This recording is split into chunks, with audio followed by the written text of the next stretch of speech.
Ouça a palavra de Deus, bênçãos para a sua vida.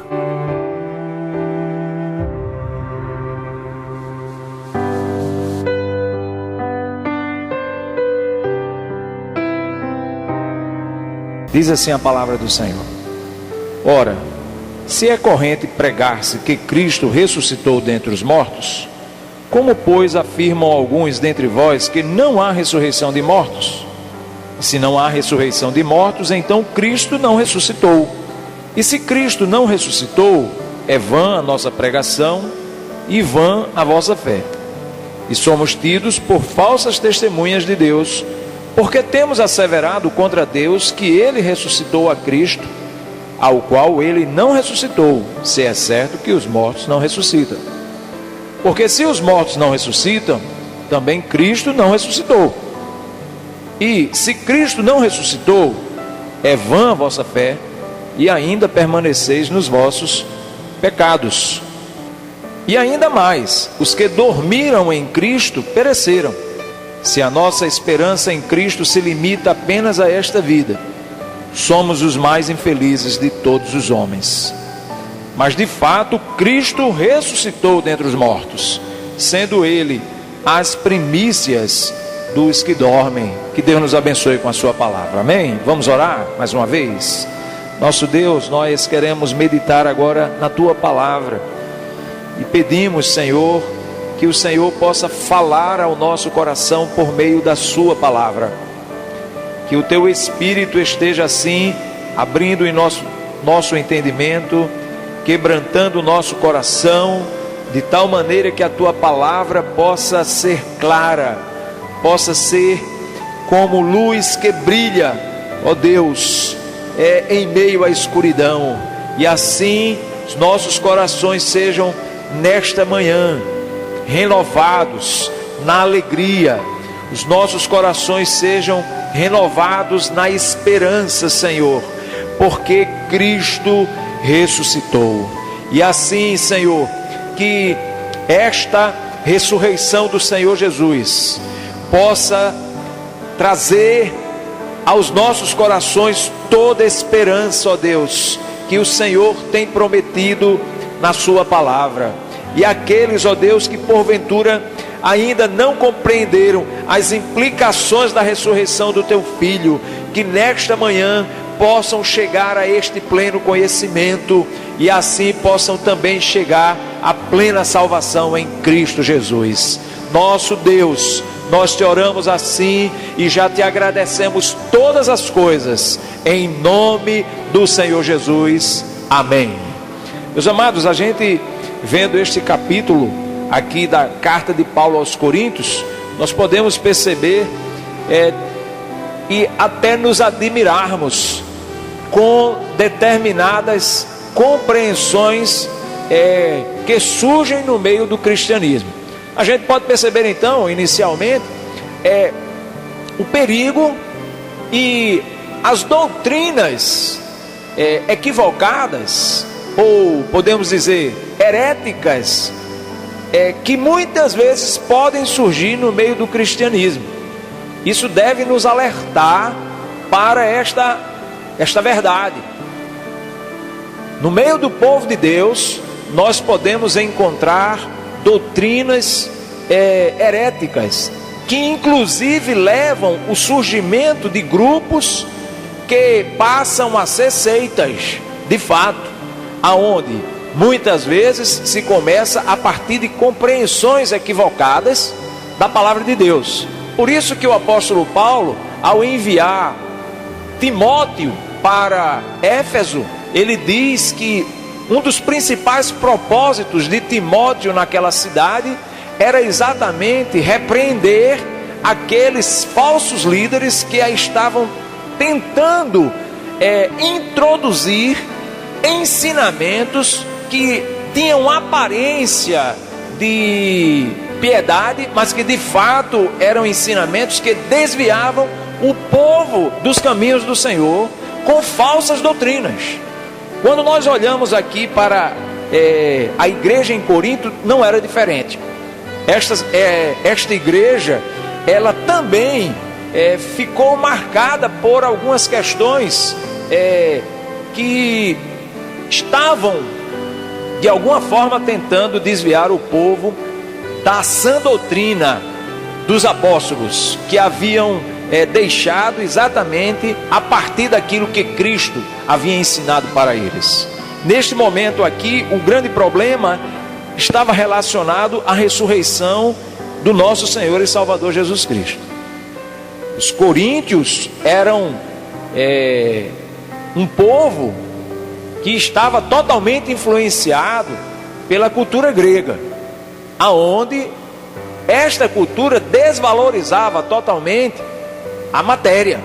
A matéria era algo não valorizado. O que importava era o espírito. O que importava era o mundo ideal, era o mundo perfeito. Na verdade, este corpo aqui, ele era como que uma prisão para o caminho do mundo perfeito. Isso fazia com que a matéria fosse considerada algo que não tinha utilidade na perfeição. E estas ideias penetram sorrateiramente na igreja. E aí a gente pode perceber aqui e tirar uma lição importante para nós. A cultura reinante, ela pode trazer influências extremamente negativas na vida da igreja. Foi o caso. A ideia aqui era que, porque a matéria era má, porque as coisas deste mundo eram má, não tinha nenhum sentido Jesus Cristo ressuscitar. Não tinha porquê Jesus Cristo levantar dos mortos, se na verdade o que acontecia ali era a libertação desta matéria. E isso levou então a igreja ali em Corinto a começar a desenvolver uma doutrina herética com relação à pessoa de Cristo. Aqui a gente pode ver as consequências desta doutrina, ou seja, negar-se a ressurreição de Cristo. O apóstolo Paulo então vai dizer: ora, se é corrente pregar-se que Cristo ressuscitou dentre os mortos, como é que vocês afirmam aí, alguns de vocês estão afirmando que não há ressurreição de mortos? Paulo então agora começa a falar: vejam as implicações do que vocês estão dizendo. Vejam as implicações de como vocês pensam. E aí para nós fica mais uma vez uma lição. A forma como você pensa a respeito do cristianismo, ela vai trazer implicações para a sua vida. É por isso que nós precisamos ter cuidado quando nós estamos ouvindo determinados pregadores lá na televisão, aonde a gente fica gostando daquilo que ele está dizendo, mas muitas vezes ele está levando está levando aqueles que se seduzem por aquilo para um caminho aonde não é um bom caminho. Por exemplo, eu tenho aí pegar a TV Novo Tempo, uma TV adventista. E a TV adventista, ela tem muitos programas bons, muitos. Eu gosto de ouvir esses programas. Nunca mais ouvi, tinha um programa chamado Evidências. Não sei se ainda existe esse programa na TV Novo Tempo, mas era um programa muito bom, né? Com o Rodrigues Silva, né? Rodrigues alguma coisa, né? Um hebraísta, profundo conhecedor da arqueologia bíblica, excelente. Você assiste os programas, são programas excelentes. E eu sempre estranhava, né? Minha esposa sempre fala, né? Eu não sei porque os adventistas, as pessoas dizem que não é crente e tal. Mas aí eu vou convidar você a assistir um programa chamado Missão 360 Graus. Aí você vai ver. Já viu? Pois é. Aí eu sentado um dia vi um Missão 360 Graus. Nunca tinha ouvido nenhum programa que falasse qualquer coisa do sábado, qualquer coisa desse tipo. Aí no Missão 360, aí tá lá uma médica que deixou de trabalhar no sábado, porque de fato ela viu, depois que conheceu a Cristo, conheceu a palavra de Deus, ela viu que de fato isso não estava correto, e assim ela rompeu com aquele sistema de trabalho dela, ela precisou romper. Depois mostra outro, e aí eu comecei a perceber, olha aí, não é? Então muitas vezes a doutrina herética, ela não vem como se fosse algo totalmente errado. Ela vem dentro de um pacote. E dentro desse pacote, muitas vezes você vai ter muitas coisas boas, mas junto com ele você vai ter aquilo que de fato vai ser extremamente prejudicial para a sua vida, para a sua salvação, para a nossa salvação. É isso que aconteceu aqui. Aqui a questão era uma questão seríssima. Não era uma questão de comer ou não comer carne, de comer ou não comer legumes, mas a questão aqui diz respeito a um ponto fundamental: a ressurreição de Cristo. Se não há ressurreição de Cristo, se não há ressurreição dos mortos, então Cristo não ressuscitou. É o que Paulo vai dizer. E a consequência disso é que o que nós estamos pregando é vão. Ou seja, nós estamos afirmando, o apóstolo Paulo diz, que Cristo ressuscitou. Porque como nós vimos aqui, irmãos, em Lucas 23 e 24, a questão fundamental do cristianismo diz respeito à ressurreição de Cristo. A nossa fé, ela é baseada nisso. A nossa crença, ela difere de todas as outras exatamente porque nós não cremos num sistema religioso. Nós cremos numa pessoa, Cristo Jesus, que venceu a morte. Nós cremos, o cristianismo, ele é baseado numa pessoa. Isso aqui é muito importante para nós, irmãos, porque eu posso perceber que há pessoas que são cristãos, mas na verdade a fé dela não está baseada em Cristo, mas está baseada na igreja, está baseada em tradições. A fé dela, ela diz respeito ao senso comum. Ela vive a partir daquilo que aqueles que estão ao redor dela também pensam, da forma como agem. Mas a pessoa de Cristo Jesus ainda não é real na vida dela. E aí isso faz toda a diferença para nós, porque o cristão é aquele que teve um encontro pela fé com Cristo Jesus. O cristão é aquele que falou com Cristo. O cristão é aquele que pela fé pediu perdão dos seus pecados, reconheceu os seus erros e confiou a sua vida a Cristo Jesus. Reconhece que Ele é o único e suficiente Salvador da sua vida e fala com Ele, porque Ele está vivo à direita do Pai, Deus Todo-Poderoso. Então a nossa fé é baseada em um homem que também é Deus e que venceu a morte, que ressuscitou. A nossa fé é uma fé viva por causa disso, porque nós falamos com aquele que está vivo, aquele que está à direita do Pai. Isso é extremamente importante para nós. E aí Paulo vai dizer: se você não crê nisso, então o que nós estamos falando é vão, porque nós estamos falando daquele que ressuscitou dentre os mortos, aquele que passou 3 dias na morte, mas levantou. Ninguém levantou dos mortos por si mesmo. É importante nós nos lembrarmos disso, que pessoas foram ressuscitadas dos mortos. No Velho Testamento nós vamos ver isso. Nós vamos ver Elias realizando uma ressurreição. No Novo Testamento nós vamos ver Jesus levantando a Lázaro, Jesus levantando a menina. No Novo Testamento nós vamos ver Pedro realizando isto. Mas ninguém levantou dos mortos por si mesmo. Somente Jesus, pelo poder que há do Espírito Santo no Pai, Jesus se levanta dos mortos. Ninguém disse a ele: Lázaro, Jesus venha para fora. Ninguém disse isso a ele. Ele levantou porque ele disse: eu tenho autoridade para entregar a minha vida e a reassumir. Este mandato eu recebi do meu Pai, louvado seja o nome do Senhor. Então nós estamos diante de um fato único, e este fato comprova que Cristo é quem Ele dizia ser: o Filho de Deus, aquele que veio do céu, e se tornou homem e viveu entre nós, viveu a nossa vida, empoeirou os seus pés sobre esta terra, cansou, teve sede, fome, sentimentos profundos, suou sangue, de tamanha intensidade que foi as suas emoções antes da sua crucificação.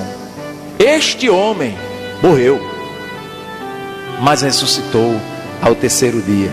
Então Paulo diz: se você não crê nisso, você não está crendo naquilo que nós pregamos.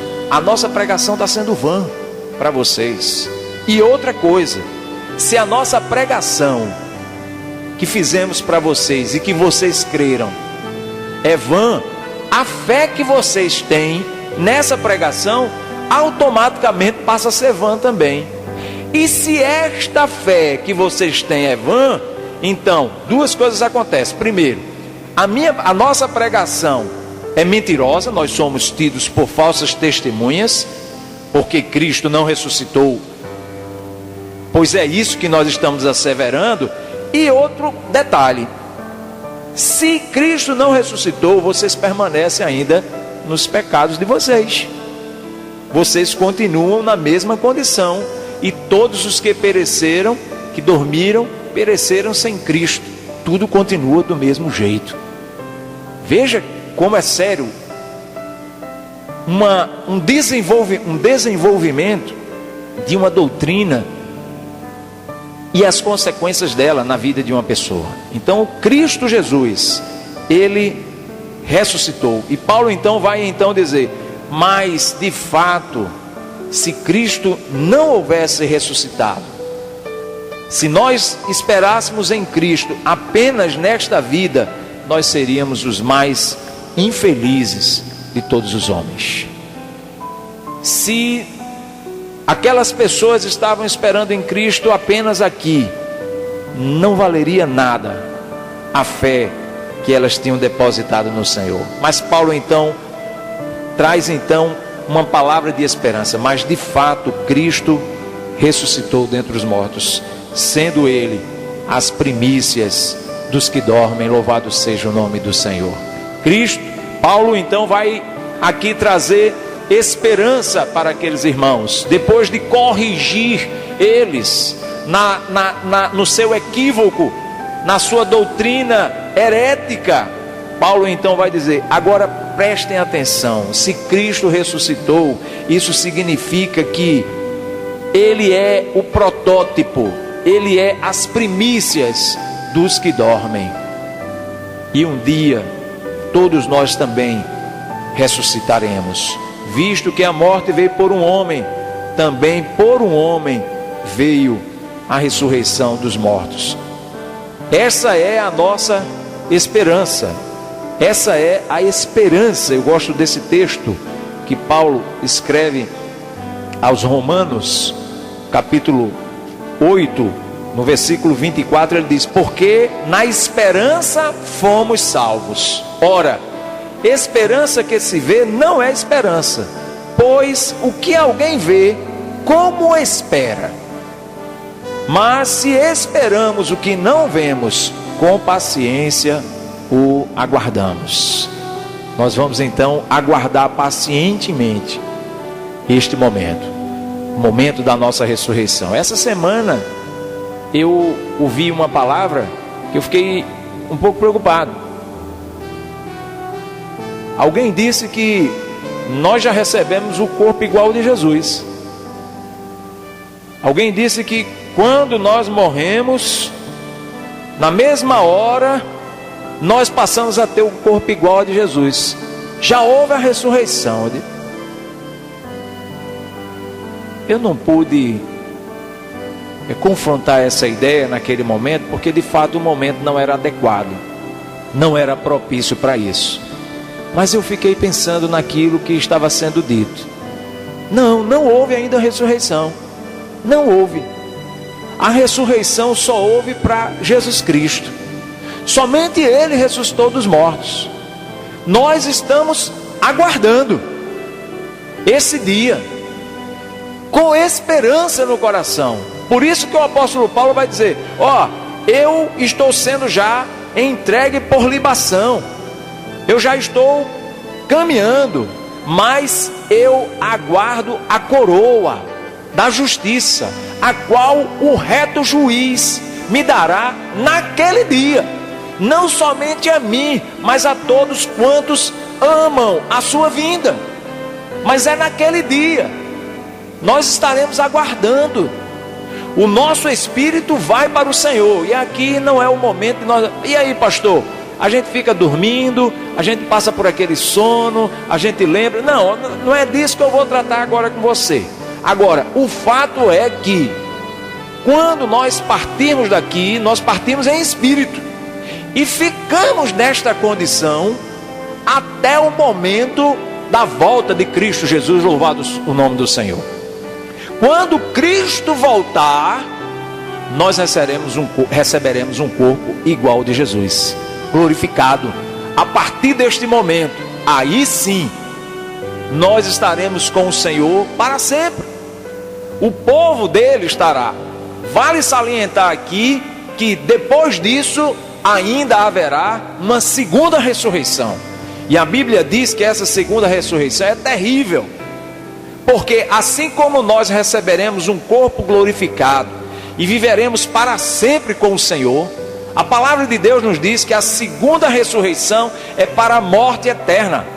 Então significa que as pessoas também receberão um corpo, mas que a vida que elas terão sem Cristo Jesus será uma vida de sofrimento eterno, uma vida de distância do Senhor completa, que nós não imaginamos como seja, mas Cristo diz que será uma vida triste, assim como que para os cristãos será uma vida que não haverá mais choro, não haverá mais lágrimas, não haverá mais dor, não haverá mais tristeza. A palavra do Senhor diz que para estes que participarão da segunda ressurreição, para estes o sofrimento será eterno.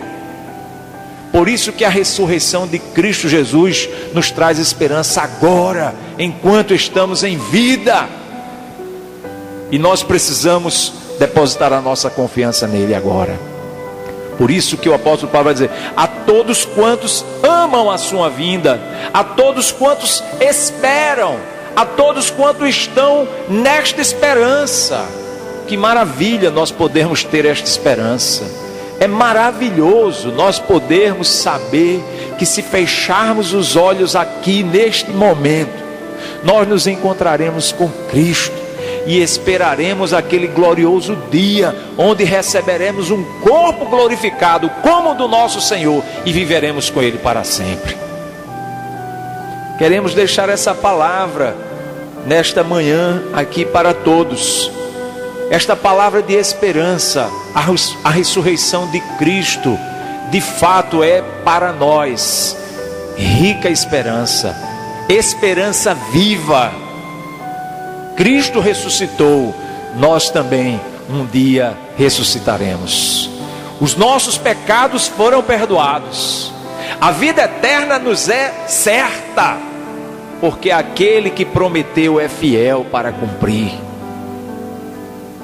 E mais, o Senhor está conosco todos os dias até a consumação dos séculos. Não estamos depositando a nossa confiança num Cristo morto, mas num Cristo que subiu aos céus e assentou-se à direita do Pai, intercede por nós e sustenta todas as coisas pelo poder da sua palavra. Que maravilha é para as nossas vidas. Eu não sei se você já confia nesse Cristo ressurreto, esse que está à direita do Pai, não no sistema religioso, porque o sistema religioso não pode nos salvar, não pode nos dar essa certeza, mas Cristo Jesus pode. Se você ainda não tem esta certeza, eu quero desafiar a você a deixar de confiar em outros pensamentos deste mundo, em outras ideias deste mundo, que tantas vezes são pensamentos que não trazem nenhuma esperança para a nossa vida. A nossa esperança é uma esperança viva. A nossa esperança ela ressuscitou. E algo importante para nós eu vou falar de noite sobre isso, sobre a importância da ressurreição no que diz respeito a não ser um mito na vida da igreja. Às vezes as pessoas querem dizer o seguinte: surgiu uma corrente, inclusive dentro do meio cristão, na nossa época, olha só, século XIX ou foi 18, acho que 19, dentro de uma corrente influenciada pelo iluminismo, que dizia o seguinte: olha, a ressurreição de Cristo não foi real, não é literal, ela foi espiritual. Porque na verdade essas coisas de milagres foram uma forma da igreja que não conhecia ainda, a ciência ainda não estava desenvolvida, então ela começou então a igreja começou a criar esses mitos para que a fé se estabelecesse. Mas agora nós já somos maduros, não precisamos mais destes mitos, não precisamos mais do mito do nascimento virginal de Jesus, por exemplo. Não precisamos mais do mito da multiplicação dos pães e peixes. Não precisamos mais do mito da ressurreição de Cristo. E aí, irmãos, quando nós olhamos desta ótica, nós precisamos fazer uma análise racional. Se de fato é possível, é sustentável a ideia de que a ressurreição de Cristo é um mito. Será que de fato o cristianismo ele se baseia no mito? Será que de fato o cristianismo se baseia no mito de que Jesus ressuscitou? Será que haveria condições para isso? Nós vamos falar de noite sobre essa temática. Nós vamos ver se de fato é possível acontecer isso. Então eu queria falar para você, meu irmão, Cristo Jesus ressuscitou dos mortos e isso traz esperança para nós. Mas quero falar também para você, meu amigo, se você ainda não depositou a sua fé em Cristo Jesus, você precisa pensar um pouco nessa importância da ressurreição de Cristo Jesus e a esperança que Ele traz para mim e para você de uma vida com Ele para sempre. Louvado seja o nome do Senhor. Que Deus nos abençoe e possamos estar louvando sempre o nome do Senhor por esta grande esperança que nós temos. Cristo ressuscitou. Um dia nós ressuscitaremos juntos com Ele. Amém. Vamos orar. Pai, nós queremos te agradecer pela meditação na Tua palavra. Nós bendizemos o Teu nome, Senhor, pela vida do Teu Filho, porque Ele ressuscitou dos mortos e da vida é Senhor. Nós bendizemos o nome do Senhor. Nós agradecemos, Senhor, porque por causa da morte do Senhor, os nossos pecados foram perdoados, mas por causa da ressurreição, nós temos certeza da vida eterna. Bendito seja o Teu nome, Senhor. Recebe, portanto, a nossa gratidão nesta manhã, a nossa adoração, Senhor amado, e abençoa-nos, que esta palavra possa criar raízes em nossos corações, produzindo em nós esperança enquanto estamos sobre esta terra, produzindo em nós a alegria que vem da certeza de que temos um Deus que ressuscitou, que venceu a morte e da vida é Senhor. Muito obrigado, Senhor. Nós te pedimos estas coisas e te agradecemos em nome do Senhor Jesus. E a igreja diz: